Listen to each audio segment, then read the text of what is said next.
Everyone, for today's lesson, we are going to learn how to use quadratic functions in order to analyze situations and identify the minimum and maximum values without graphing that actual function.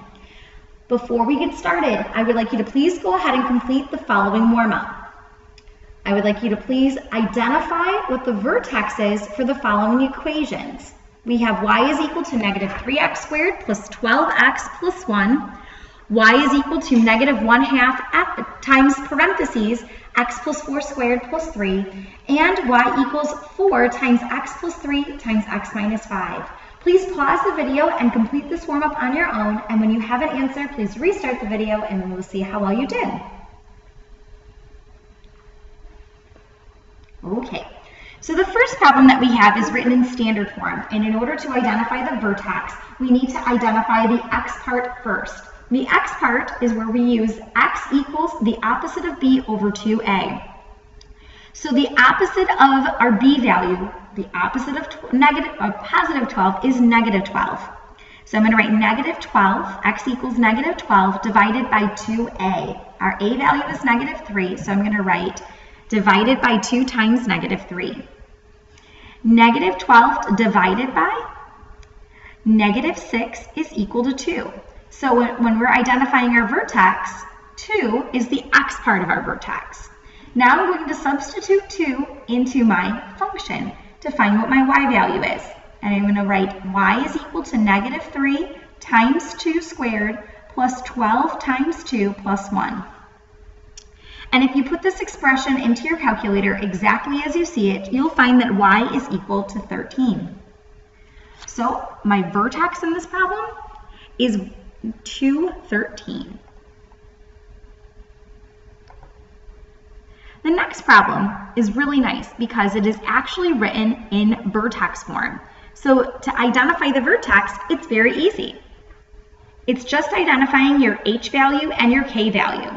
My h value is the opposite of what I see. It's the opposite of a plus 4, which is a negative 4. And exactly what I see on the outside, which is a plus 3. So there's your vertex. There's no work that needs to be shown. Number 3, this is an equation written in intercept form. And we need to identify the x part first. And the x part is the average of your x-intercepts. So in this case, my x-intercept is going to be negative 3. And my other x-intercept is a positive 5. I'm just identifying the opposite of what I see inside of the parentheses. Averaging these numbers, negative 3 plus 5, that is equal to 2. So this is going to be equal to 2 over 2, which is 1. So the x part is 1.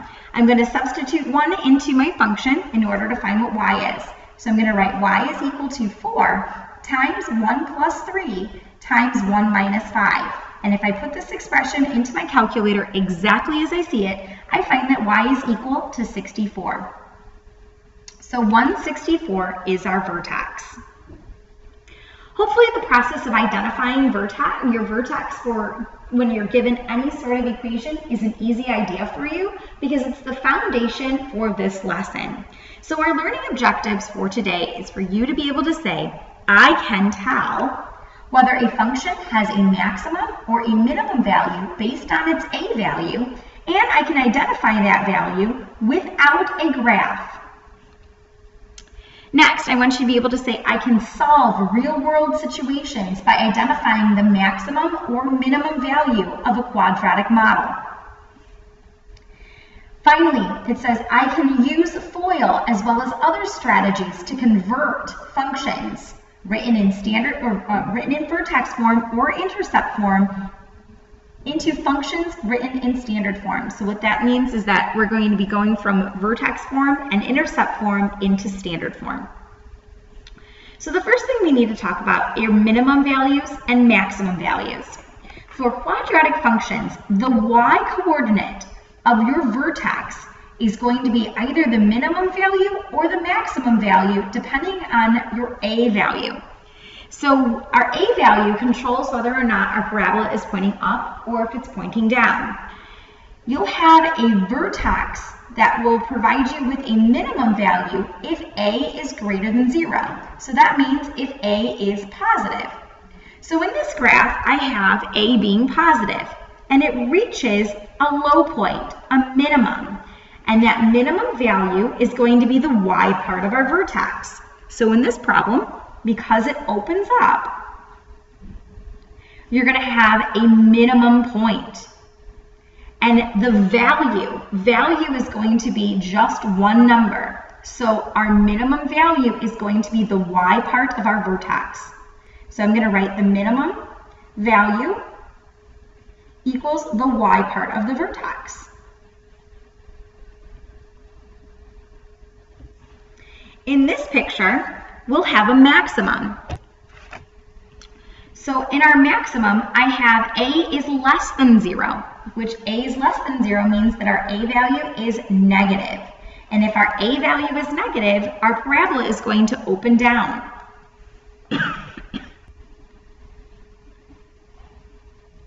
And if it opens down, our vertex is going to be located at the top of our parabola. So our maximum value, in this case, is going to once again be the y part of our vertex. So what you want to identify is the y part of your vertex, and if you do that, it'll establish whether or not you have it'll establish that actual value. The A value, if it's positive or negative, will determine if you have a minimum or a maximum. Let's go ahead and look at example number 1. It says, tell whether the function has a minimum value or a maximum value, and then find that minimum or maximum value, which whenever they ask you to find a minimum or a maximum, that means, once again, find the y part of your vertex.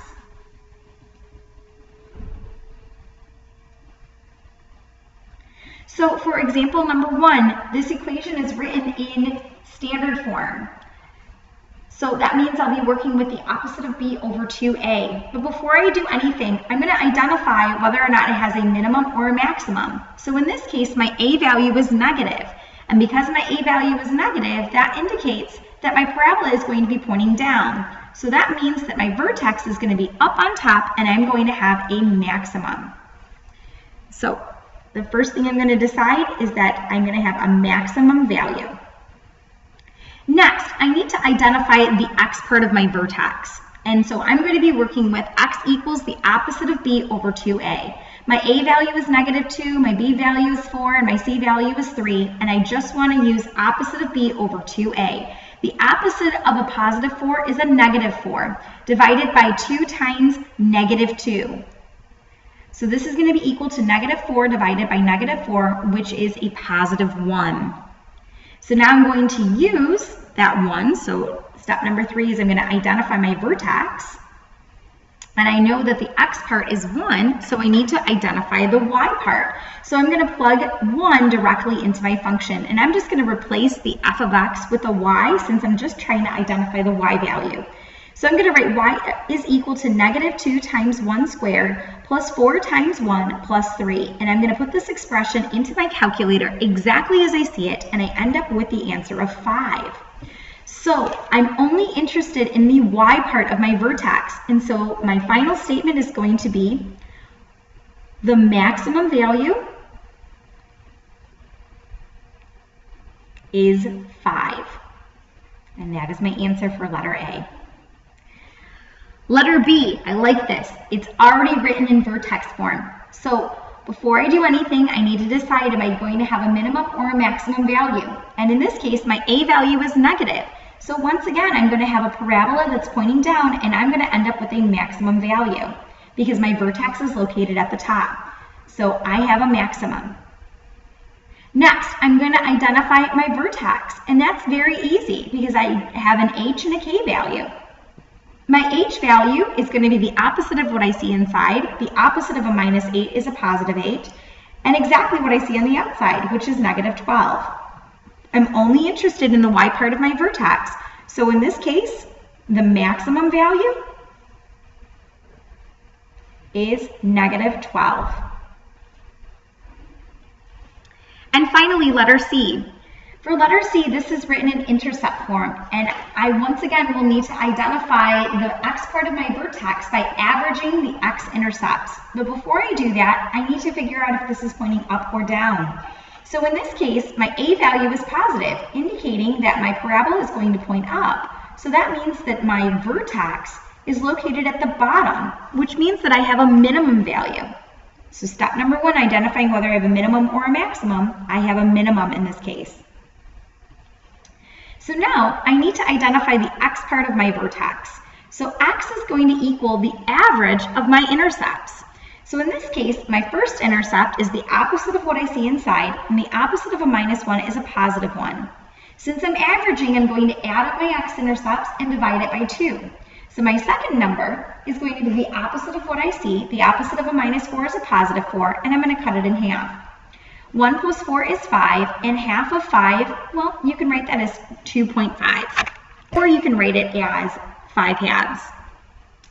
So next, I need to identify my vertex. So I already know half of it. It's 2.5. I just need to find the y part. That's really what I'm interested in. So I'm going to substitute 2.5 into my function to find what y is. So I'm going to write y is equal to 2 times 2.5 minus 1 times 2.5 minus 4. And I'm going to put this expression into my calculator exactly as I see it. And I find that y is equal to -4.5. So I'm only interested in the y part of my vertex. And in this case, I'm going to say that the minimum value is -4.5. These statements are going to be on your test where you'll need to identify in a sentence what your minimum and your maximum value actually is. Let's go ahead and move on. This next example is something that I want you to please make sure that you put a bunch of stars around and study this problem. There will be a couple of problems throughout this unit that will be structured in this way, and I believe that there's a question like this on your actual test. So please make sure that you study this problem. It says a go-kart track has about 380 racers per week and charges each racer $35 to race. The owner estimates that there will be 20 more racers per week for every $1 reduction in the price per racer. How can the owner of the go-kart track maximize the weekly revenue? So to maximize means that what we need to do is identify the y part of our vertex. So whenever you see that language of maximum or minimum, that's what you're trying to identify, the y part of the vertex. So we need to identify our vertex. But before we do that, we need to actually identify an equation. So what we need to identify is our unknowns.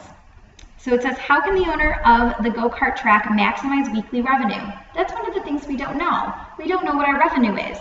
The other thing we don't know is how many $1 reductions this owner is going to incorporate before he's losing money.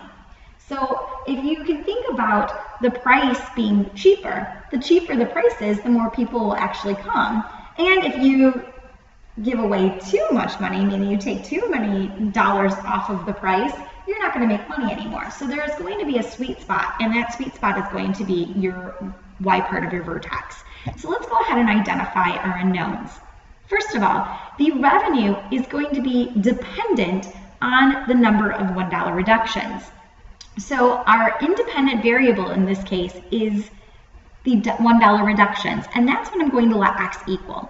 The number of $1 reductions. And I'm going to let r of x equal the weekly revenue.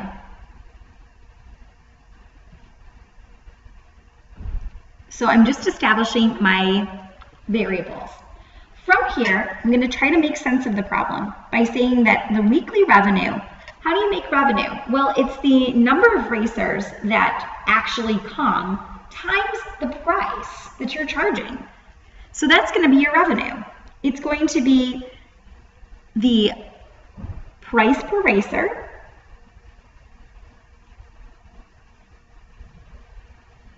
times your number of racers that actually race.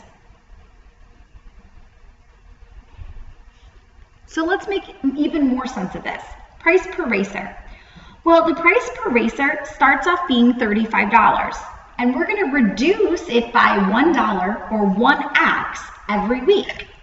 So I'm going to write this as R of X is equal to our price per race, which is $35, and it's going to be reduced, so minus $1 or 1x every week. So after 2 weeks, it'll be reduced by $2. 3 weeks, $3. So X is equal to the number of $1 reductions. Next, we're going to talk about the number of racers. So the number of racers start off being 380. And we're going to get, or this owner is going to get 20 more racers per week with every $1 reduction. So per $1 reduction, he's going to get 20 more people. So it's going to be plus 20 times X, which is going to be the number of $1 reductions.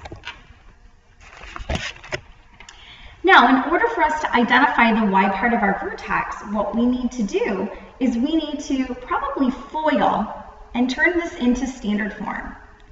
Now, we can't necessarily work with intercept form because we don't have our x-intercepts written as x plus something, it's not x minus p and x minus q format. We have some different values in here. So what we're going to do is we're going to FOIL and turn this into standard form. So FOIL, once again, means multiply your first term times your first term, your outside term times your outside term, inside times inside, and last times last. So I'm going to write R of X is equal to 35 times 380, which is 13,300. 35 times 20, which is plus 700x. 380 times negative x, which is minus 380x. And negative x times positive 20x is minus 20x squared. I'm going to combine my like terms, and I end up with R of x is equal to. I'm also going to put this in standard form, so the x squared is going to come first, and I'm going to make this negative 20x squared plus 320x plus 13,300. So I need to identify my vertex. That's what I need to identify. If I know what my vertex is, especially the Y part of my vertex, I'll be able to answer this question. So let's go ahead and identify the X part of my vertex. So I'm going to write vertex X. So the X part of my vertex, that happens when we use the opposite of B over 2A. And my B value in this case is 320. So I'm going to write X is equal to the opposite of 320, which is negative 320, divided by 2 times A, which is 2 times negative 20. So this is negative 320 divided by negative 40, and that's going to equal the number 8. So 8 is going to be part of my vertex. The next thing I need to do is identify what my Y value is. So I'm going to write Y is equal to, and I'm going to substitute 8 into my function. And I'm going to write negative 20 times 8 squared plus 320 times 8 plus 13,300. And I'm going to put this whole expression into my calculator exactly as I see it. And I end up with 14,580.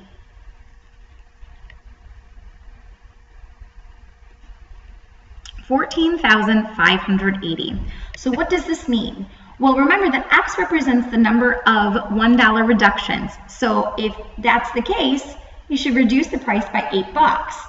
And the Y, or the R of X, that represents your maximum weekly revenue. So our final statement is the owner should reduce the price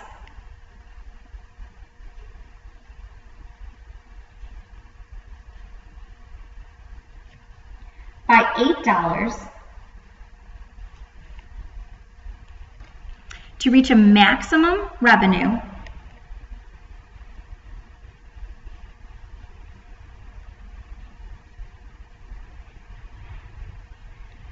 of $14,580. And that is our answer. As well as a problem that I want you to perhaps maybe keep in the back of your head that you might want to watch this video again to make sure that you understand the structure and what you need to do for these types of problems. Now we're going to switch gears a little bit, and we're going to still identify maximum and minimums, but look at it from a different perspective. So it says in example 3, the path of a placed kicked football can be modeled by the function y is equal to negative 25 thousandths x times x minus 50, where x is the horizontal distance in yards and y is the corresponding height in yards. So for this equation, what I'm going to do is I'm going to rewrite it by writing this as y is equal to negative 0.025. And instead of just having it be an x, what I'm going to do is make this an x minus 0, and then we have an x minus 50, just so that I can see that this is clearly in intercept form. Now, we have ourselves this graph, and it says how far is the football being kicked? Well, let's go ahead and look at our intercepts. So our intercepts in this case is we have p is equal to 0 and q is equal to 50. So this is located at 0, 0, and over here is 50, 0. So how far is the football kicked?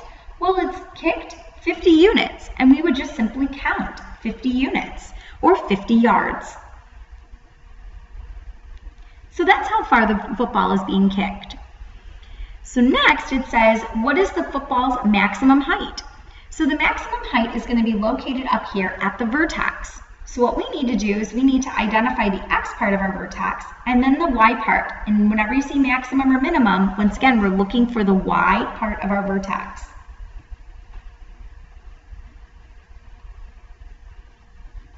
So then after we identify our vertex, we're going to make sure that we round our answer to the nearest tenth. So the first thing we need to do is identify the x part of our vertex. And x is going to be the average of our x-intercepts. So that's 0 plus 50 cut in half, which is simply half of 50, which is 25.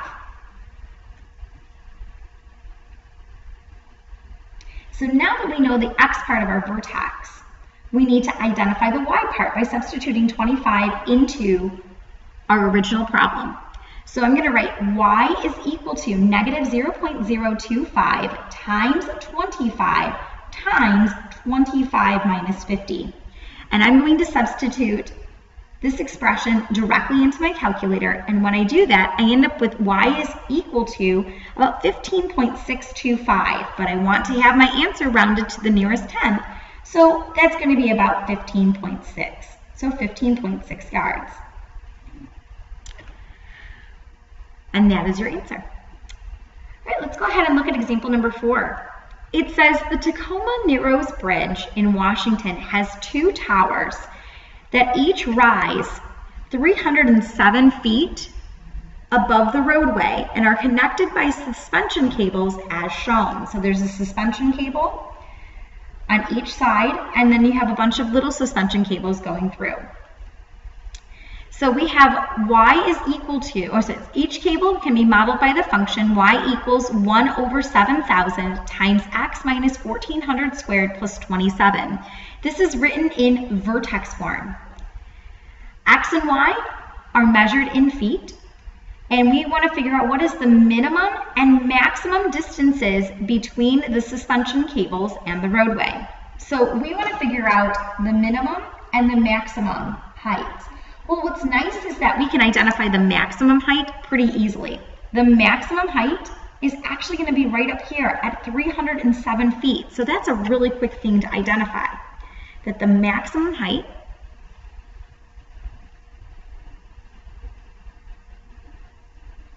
that's going to be equal to 307 feet. So what we want to do now is identify the minimum. So your minimum is located right here, and that's your vertex.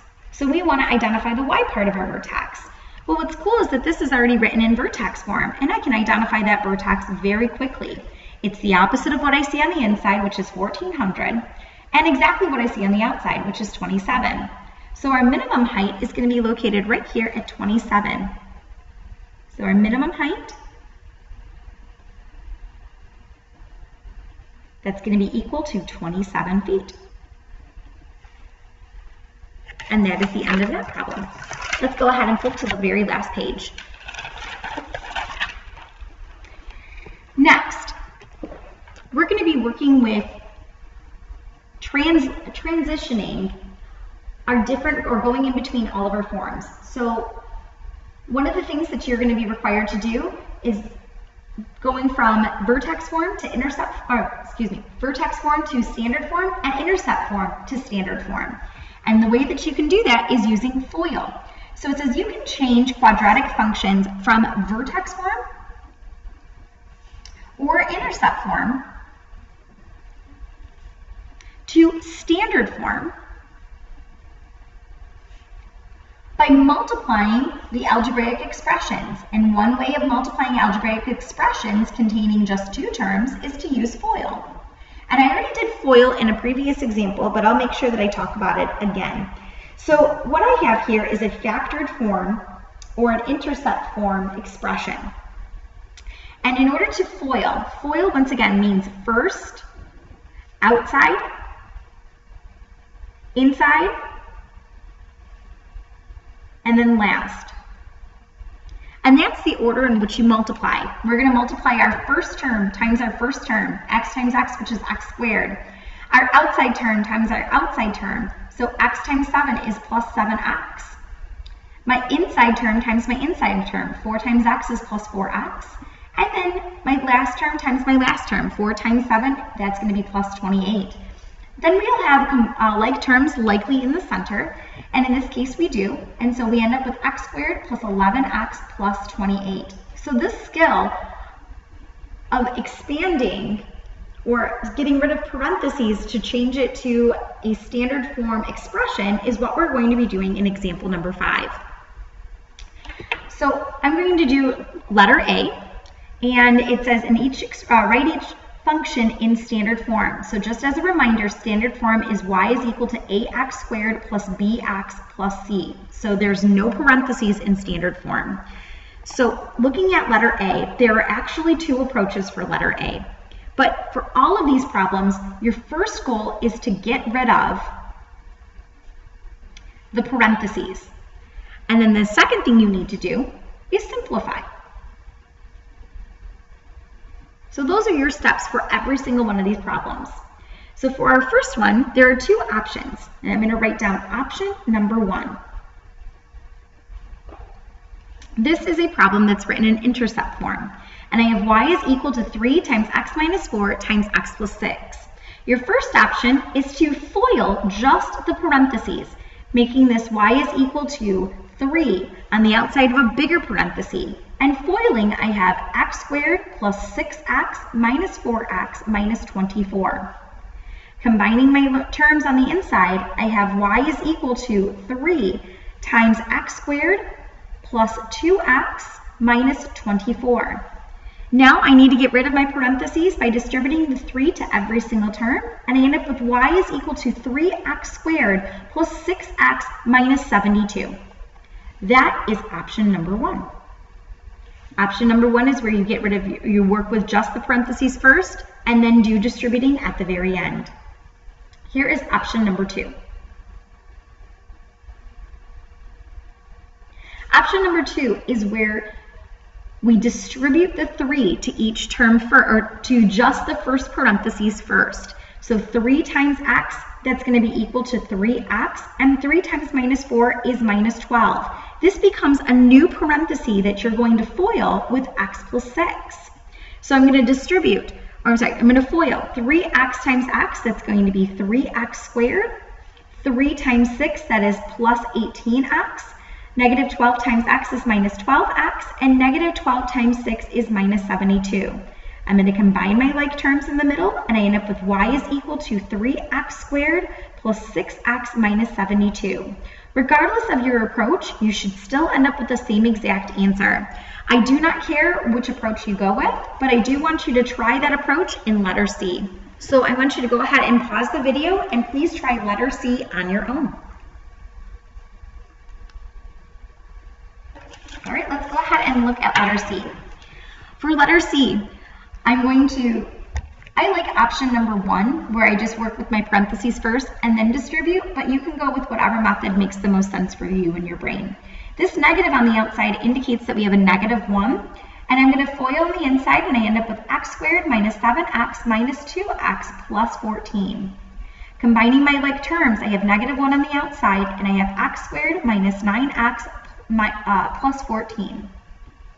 Distributing the negative to every single term, I end up with y is equal to negative x squared plus 9x minus 14, and that is my answer.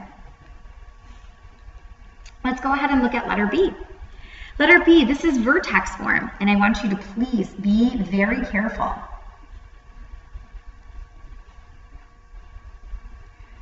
A lot of kids make very big mistakes whenever it comes to these types of problems. If you see that you have a parenthesis squared, what parenthesis squared means is that you are multiplying a parenthesis by itself twice. So you need to expand the parenthesis squared into two parentheses and then FOIL. So for this problem, I'm going to write f of x is equal to, and I'm going to expand the x plus 8 into two parentheses, and x plus 8 times an x plus 8.